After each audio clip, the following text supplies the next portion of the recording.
Assalamualaikum warahmatullahi wabarakatuh. Kali ini mau bahas beberapa hal singkat aja ya. Ya moga-moga beneran singkat. Biasanya penulis ngomong singkat itu ternyata jadi molor satu nih ya. Yang pertama adalah soal solusi rembes yang terjadi di Honda PCX 160. Ada solusinya.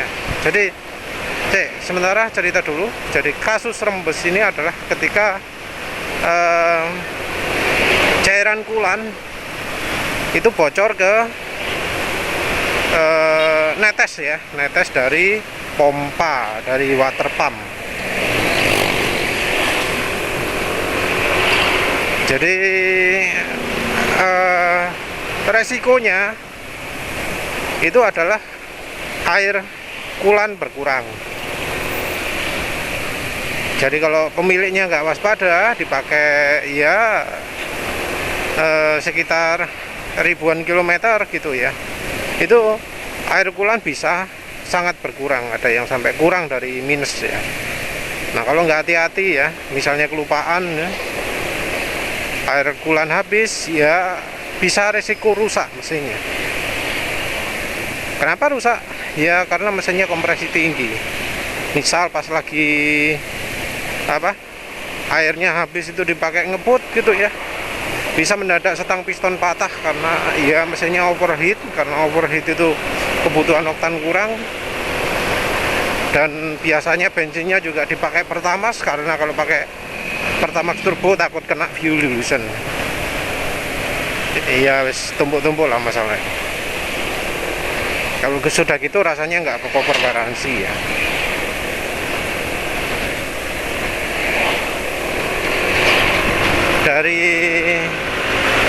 Bicara soal garansi, sekarang ini ternyata sudah ada ya penggantinya suspensi ya, suspensi yang gredek-gredek ya, suspensi yang bikin gredek itu ternyata sudah ada penggantinya, dan pemilik PCX 160 bisa ganti gratis.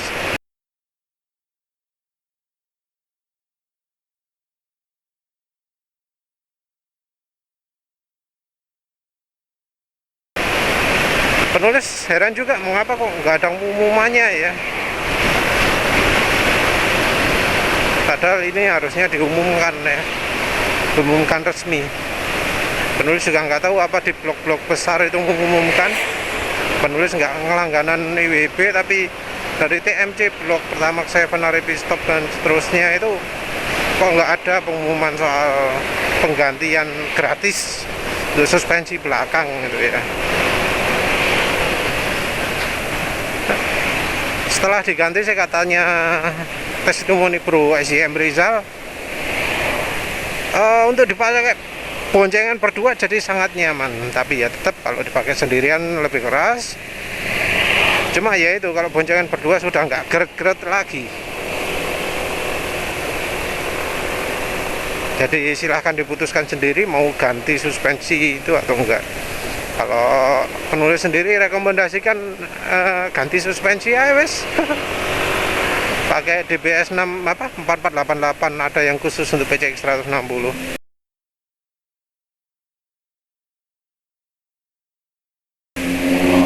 Sama lah ya, agak sama dengan punya penulis. Kalau soal bocornya nggak tahu, nanti lihat aja lah. Terus balik lagi ke garansi, yang water pumpnya itu digaransi. Jadi dari cerita-ceritanya itu banyak yang manis-manis ya. Jadi motornya pasti akan ditangani di garansi, tapi yang nggak manisnya itu kadang barangnya harus inden karena ternyata banyak sekali yang mengalami, dan banyak lagi yang harus balik lagi. Jadi rusak balik. Jadi sekarang ini banyak yang yang harus berulang kali ke Ahas untuk benerin water pump ini. Ada yang disuruh nginep gitu ya, nginep selama beberapa bulan selama nunggu barang indeknya datang. Ada yang minta dikasih notifikasi kalau barangnya sudah datang. Intinya dari sisi pelayanan mau ganti ya ganti gratis. Jadi ada penggantian gratis di Ahas. Tapi penulis sampai kepikiran, apa sekarang ini motor PCX 160 banyak inden itu apa karena water pumpnya mereka itu disedotin semua ya. Jadi water pumpnya motor yang sudah siap dikirim diambil untuk yang ngeklaim garansi ya, nggak tahu lagi.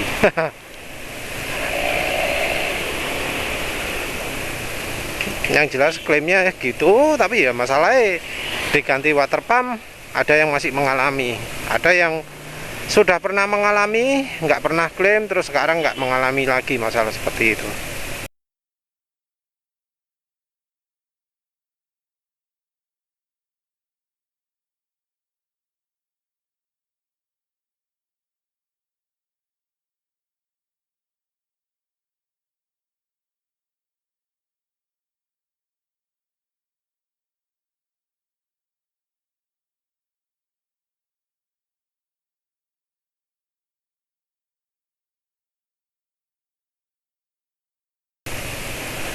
Kayaknya bener ya, bener analisa Sopoi, Mas Fendi tak Sopo itu bahwa apa namanya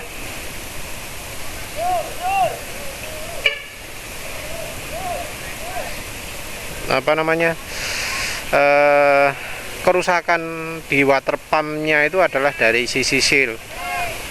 Sebelumnya pernah penulis posting bahwa posisi seal itu ada di belakangnya bearingnya water pump.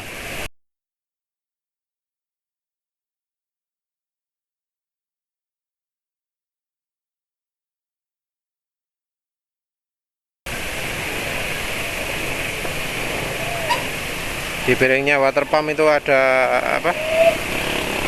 Propellernya, ada kipasnya, ada pemutar airnya ya, sorry. Dari pemutar air itu masuk ke dalam ada seal. Sealnya ini mencegah air water pump kulan, mencegah kulan nyampur ke oli. Nah, di antaranya kulan dan oli ini ada saluran drainasenya, ada saluran pembuang sisa yang ngerembesnya. Bagian yang ngerembes ya bagian yang muter kipasnya itu kebanyakan. Walau ada juga yang dari bagian olinya juga ngerembes. Jadi dari bagian water pumpnya itu bisa rembes terus masuk ke ruang gap ya, ruang drainasenya.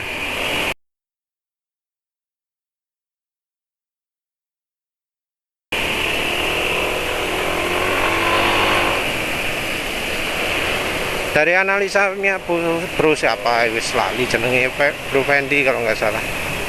Itu sealnya yang jadi masalah. Ada videonya ya, sebelumnya belum sudah posting juga.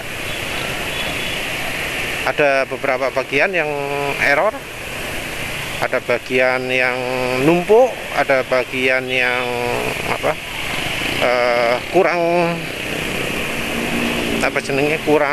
kurang rapi pemotongannya, ada yang bagian dekok ya. Jadi sepertinya masalahnya itu adalah dari produksi sealnya yang kurang sempurna. Jadi sehingga bentuknya itu nggak bisa mulus gitu.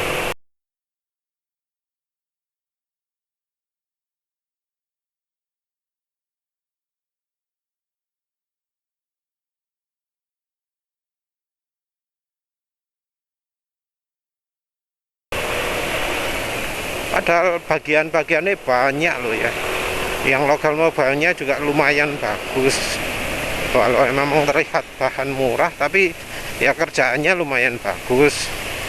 Kalau nggak di finishing, nggak di apa buat seindah mungkin ya, tapi ya lumayan lah, build quality-nya sih nggak ringkih ya, mungkin kecuali beberapa bagian. Masalahnya ya seal-nya itu ya, terutama sama seal murahan aja kalah bagus ya. Jadi kualitasnya di bawahnya KW, alias ya nggak layak pakai lah. Jadi diidentifikasi seal-nya itu yang masalah. Terus solusinya katanya pakai punya Vario.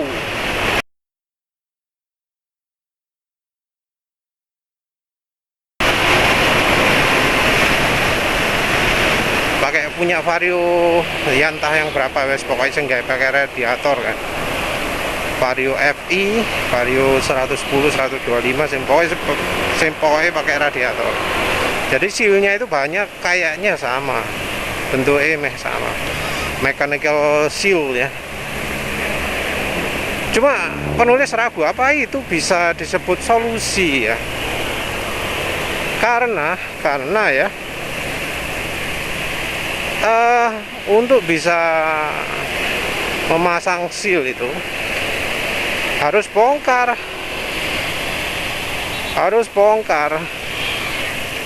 nggak bisa langsung apa ambil water pumpnya, dibuka bautnya terus dicolokin gitu, nggak bisa gitu. Harus bongkar bearingnya dari water pump ini. Entah membongkar bearing itu butuh gimana ya, dan apa saja alat yang diperlukan, apa semua mekanik bisa melakukannya, karena posisinya nyelempit ya. Lek bondo gedor gitu ya, ada kemungkinan malah timbul masalah lain, seperti misalnya bearingnya jadi rusak juga. Jadi penulis nggak tahu ini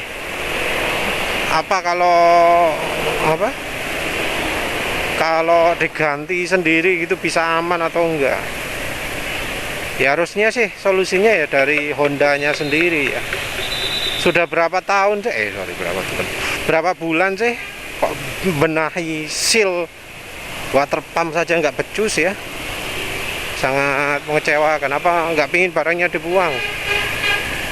Atau karena di Honda sendiri nggak ada orang yang mampu untuk membongkar water pump yang sudah ada terus diperbaiki. Barangkali eman iki engko lah wis order 1 juta gak kegawe kabeh gitu ya, barangkali gitu.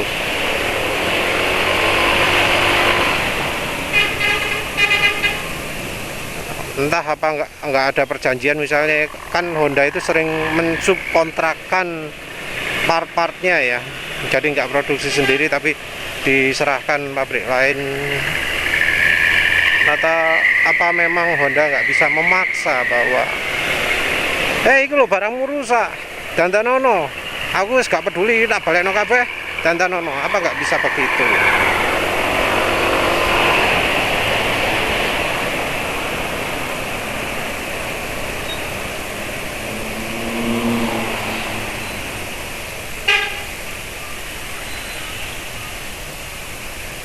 Ya, yang jelas itulah yang sekarang terjadi.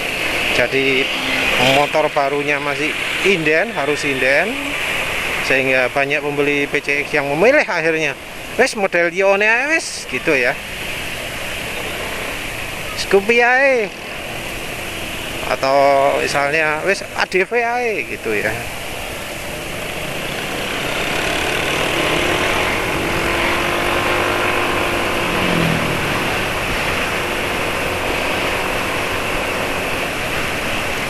Tapi ya yang ditunggu-tunggu oleh para pemilik PCX 160 yang sekarang ini mengalami rembes ya, water pump yang dijamin oke ya. harusnya ya Honda yang melakukan juga. Ya wes lah, untuk soal rembes itu aja wes, pokoknya ada solusi, tapi entah apa bisa diterapkan beneran ya.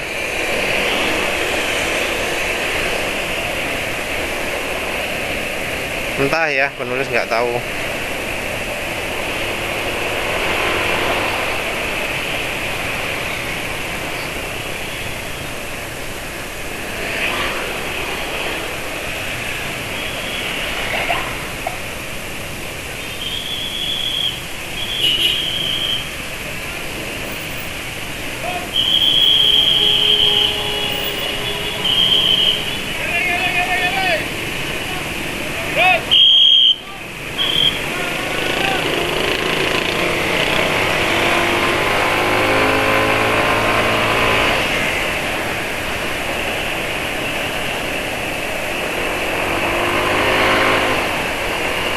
Udah wes, itu yang water pump masih jadi pertanyaan ya. Yang jadi pertanyaan, kapan ada versi water pump yang benar-benar bebas rembes ya. Terus berikutnya soal aki ya. Ini penulis barusan dapat jaringan dari apa, grupnya solar panel ya. Penulis kan anggotanya grup Green Energy Indonesia, jadi ya tertarik lah dengan hal-hal itu. Gimana caranya dapat listrik gratis?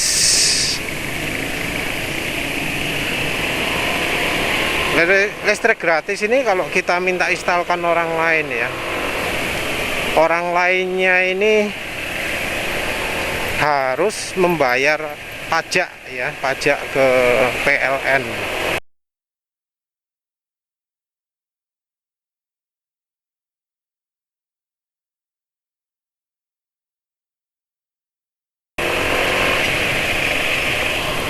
Berapa persen ya, entahlah wis, pokoknya ada rupiahnya sendiri ya. Jadi entah kalau kita produksi sendiri gimana ya, apa kita harus bayar PLN juga, soalnya kita produksi listrik sendiri. Niatnya gratis tapi masih bayari ya, bayari PLN.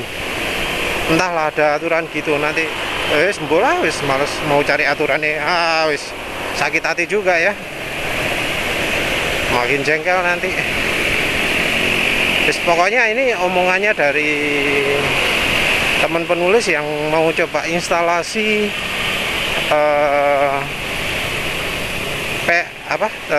panel surya di atap. Segini mau membahas aki. Nah, salah satu bagian dari panel surya yang sangat penting adalah aki. Kalau nggak gitu ya bisanya cuma waktu siang tok kayak gini gitu ya. Jadi waktu siang ya kebetulan itu cocok ya untuk perkantoran atau pabrik yang banyak karyawannya kerjanya siang. Jadi untuk malam ambil PLN, siang ambil dari solar panel. Kebutuhan solar panel itu besar ya kalau dihitung wattnya. Dan kalau solar panelnya butuh untuk malam, jadi itu untuk kantor ya, untuk pabrik yang banyak butuh listrik siang. Nah, masalahnya kita sebagai yang tinggal di rumah itu butuh listriknya malam ya, pas matahari terbenam ya. Jadi berangkat pagi-pagi, kadang kalau orang tinggal di Jakarta subuh-subuh, pulangnya nyampe rumah jam 9.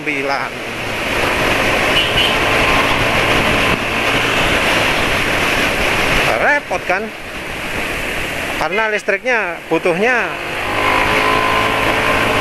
saat matahari nggak ada. Nah, untuk itu butuh baterai, butuh aki. Aki kalau untuk solar panel gitu adalah aki yang model basah. Untuk industri ada sendiri, nanti penulis contohkan. Nah, dia ini makanya sharing caranya untuk recovery baterai. Mungkin pemirsa udah tahu ya, solusinya pakai EDTA. beli di toko kimia, namanya vitamin aki.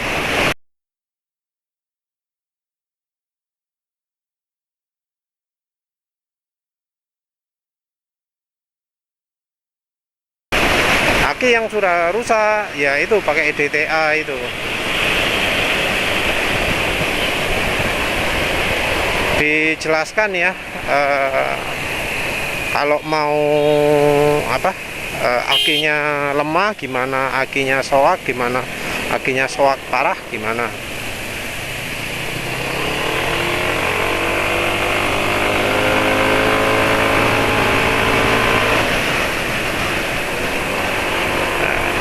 Nah, nggak semua aki ya bisa dibegitukan. Ada syaratnya. Syaratnya yaitu selnya nggak rusak. Nah, sel nggak rusak ini penting karena beberapa aki itu rusaknya karena sel-selnya keropos, sel-selnya itu kongslet gitu. Nah, kalau sudah begitu susah, harus dibenerin dulu. Ya tentu aki kayak akinya mobil gitu ya, seringnya dirancang selnya tipis-tipis. Kalau tipis-tipis ya berarti cepat rusak.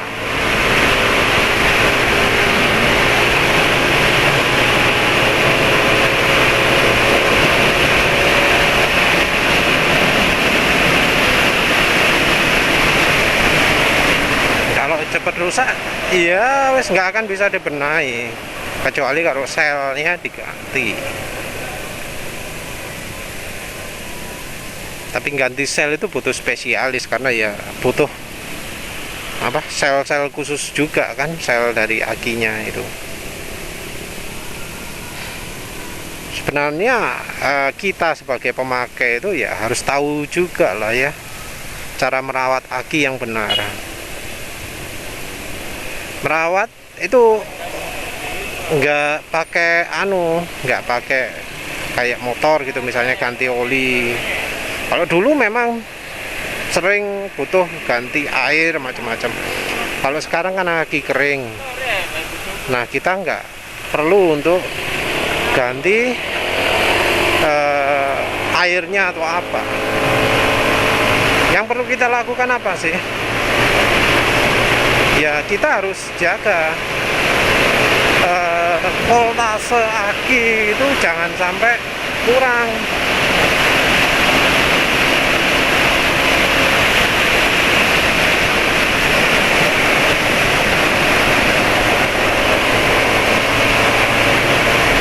Wah, itu tadi waktunya parah banget ya, entah karena angin atau apa ya.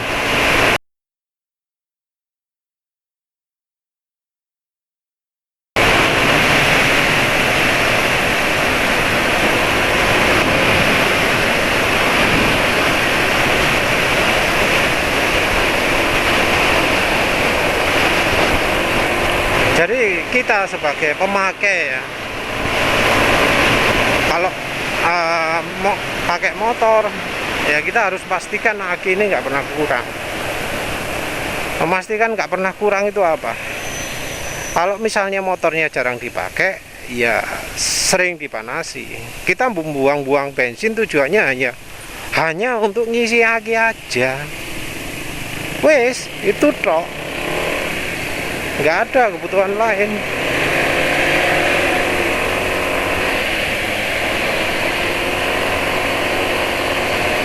Nggak ada kebutuhan lain.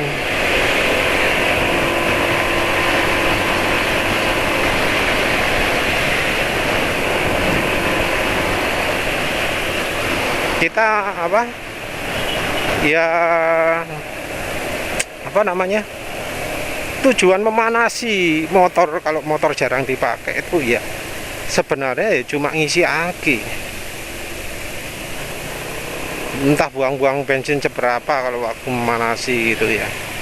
Yang jadi masalah lain adalah yang namanya manasi motor untuk ngisi aki, males kan ditunggui, males kan orang nunggui motor yang sedang dipakai untuk ngisi aki. Paling ditinggal, dibiarkan. Ada dua masalah ya kalau kita ngisi aki dengan membiarkan motor stasioner. Yang pertama, ngisinya nggak efisien, buang-buang duit, buang-buang bensin. Karena apa? Karena arus yang lari ke aki itu sedikit kalau motornya stasioner. Apa harus digeber-geber? Ya enggak juga. Kita perlu mempertahankan RPM sehingga RPM berapa? 3.000, 4.000 gitu. Itu yang yang idealnya lah ya, kalau memanasi bukan memanasi, kalau mengisi aki. Jadi kalau dibiarkan idle, butuh waktu idle sangat lama ya, 15 menit atau berapa gitu, baru ada isinya. Beda dari misalnya kalau kita pakai waktu misalnya 2 menit atau 5 menit gitu ya, RPM-nya dipanjer di 4.000 km, 4.000 RPM. Nah, itu wes lebih banyak yang listriknya yang masuk ke aki. Itu masalah pertama kalau dibiarkan idle aja ya, ngisinya nggak efisien. Wes buang-buang duit, dibuangnya lebih banyak lagi. Masalah yang kedua adalah fuel dilution. Kalau mau punya motor yang kena penyakit fuel dilution, dibiarkan idle begitu, fuel dilutionnya akan terjadi. Jadi bensinnya akan jadi masuk ke jadi rembes ke ruang oli. Oh ya, ada 3 sih, tambah 1 lagi. Kendaraan mesin idle itu adalah kondisi di mana pelumasan itu makin dibutuhkan. Jadi RPM rendah itu bikin mesin cepat aus. Jadi membiarkan mesin sering idle itu akan mempercepat keausan. Apalagi kalau motornya motor moge ya, yang cc besar, yang bearing untuk yang noken asnya nggak pakai bearing roller atau bar jenisnya yang nggak pakai bola atau roller ya, tapi pakai metal bearing atau journal bearing, atau alias untuk melicinkan itu pakai bantalan oli. Jadi di antara noken as dengan rumahnya itu wis gak ono bola-bola ini sama sekali, wis langsung mengandalkan oli aja. Nah ini kalau motor kayak gini nih idle-nya kelamaan, malah cepat aus ya. Ya lihat aja lah kalau motor-motor GP dipanasi, apa dibiarkan idle? Enggak kan dibelayar-belayar gitu kan. Nggak dibiarkan idle ya. Kalau yang biarkan idle itu kan orang normal ya, karena males, nggak ada waktu. Kalau motor GP dipanasi itu kan nggak dibiarkan idle.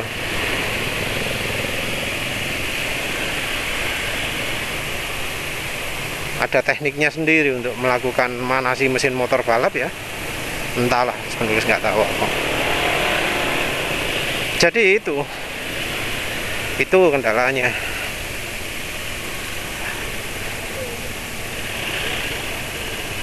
Soalnya ya, mengapa kok kita harus melakukan seperti itu ya?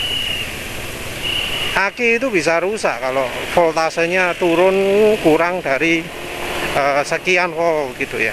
Ada yang bilang 11,8, ada yang ngomong 10,5. Intinya kalau aki sampai tekor, itu umurnya akan pendek. Jadi sekali aja tekor, itu aki udah rusak, sudah sangat berkurang umurnya, sudah siap nggak bisa nyala lagi. Memang ada trik seperti misalnya pakai radian charger, pakai Stinggo charger atau Rene EMF charger, tapi ya biasanya normalnya kayak gitu. Kalau misalnya chargernya pakai charger normal ya.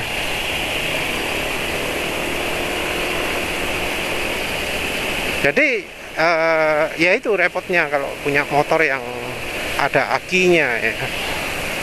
Dan sekarang semua motor pakai aki.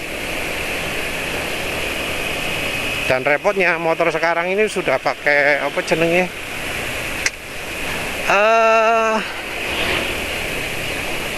Smartky, pakai sistem-sistem yang selalu jalan walau mesin motor mati. Jadi kunci kontak di off, itu listrik masih kepakai oleh motor. Nah itu makin cepat lagi habis aki.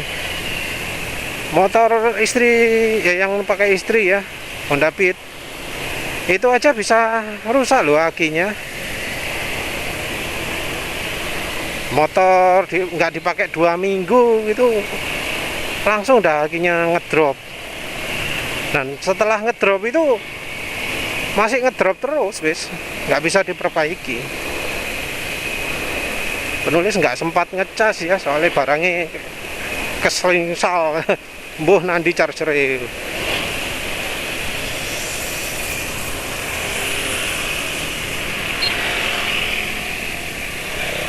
Nah ada ya, kalau pingin nggak kayak gitu maka ya terpaksa pakai solusi lain. Solusi lain ya adalah dengan pakai charger terpisah. Ya sayangnya pakai charger terpisah ini ya butuh pengetahuan juga. Charger terpisah penulis lihat harganya 50 ribuan.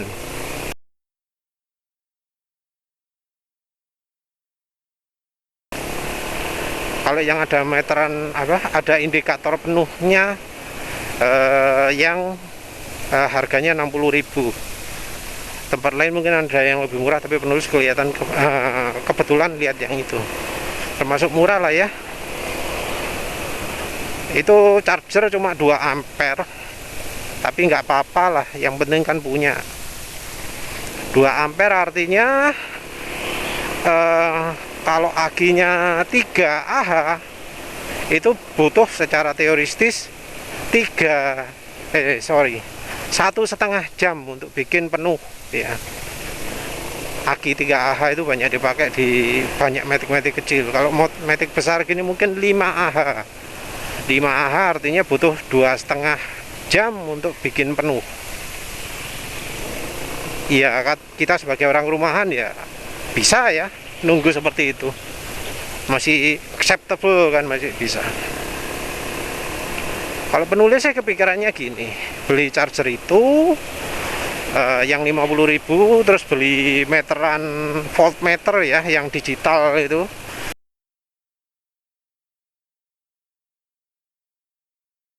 harga 10 ribuan, dikombinasi sehingga bisa kelihatan voltasenya. Terus dikasih kabel oloran. Jadi dari aki disiapkan kabel ya, kabelnya harus agak tebal ya. Terus ada jacknya jack model adaptornya kayak punya laptop, kayak adaptor 12 volt macam-macam, colokannya kayak gitu.